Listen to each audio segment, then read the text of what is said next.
ప్రభువు పేరట మీ అందరికీ శుభాభివందనములు. ఈరోజు మన అనుదిన వాక్య ధ్యానమైన ఎడారిలో సెలయేర్లలోని వాక్యము. దేవోక్తి. దర్శనము లేని ఎడల జనులు కట్టులేక తిరుగుదురు. సామెతల గ్రంథము 29వ అధ్యాయము 18వ వచనము. దేవుని దర్శనాన్ని పొందాలంటే ఆయన కోసం కనిపెట్టాలి. ఎంత సమయం కనిపెట్టాలి అన్నది చాలా ముఖ్యం. మన హృదయాలు కెమెరాల్లో వాడే ఫిల్ముల్లాంటివి. దేవుని పోలిక అక్కడ ముద్రించబడాలంటే మనం ఆయన ఎదుటికి వచ్చి కనిపెట్టాలి. అల్లకల్లోలంగా ఉన్న సరస్సులో ప్రతిబింబాలు కనిపించవు. మనం దేవుణ్ణి చూడగలిగితే మన జీవితాలు విశ్రాంతిమయంగా ఉంటాయి.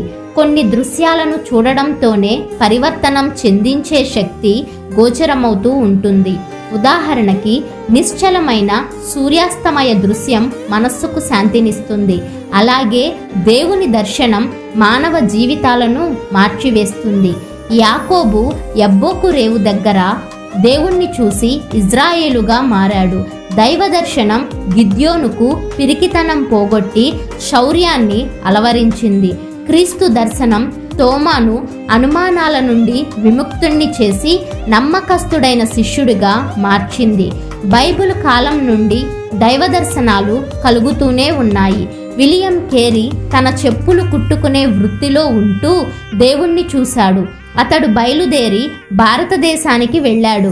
డేవిడ్ లివింగ్స్టన్ దైవ దర్శనం పొంది ఆయనతో కలిసి ఆఫ్రికా ఖండపు చీకటి అరణ్యాల్లోకి వెళ్ళాడు. వందల కొద్ది మనుషులు దేవుని దర్శనాన్ని పొంది ఇప్పుడు ప్రపంచపు నలుమూలలా అన్యులకు సువార్తనందించే పని మీద తిరుగుతున్నారు. ఆత్మలో ఎల్లప్పుడూ పూర్తి నిశ్శబ్దం ఉండదు.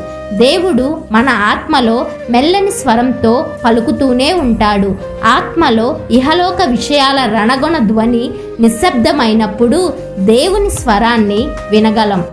నిజానికి ఆయన నిత్యము మాట్లాడుతూనే ఉన్నాడు.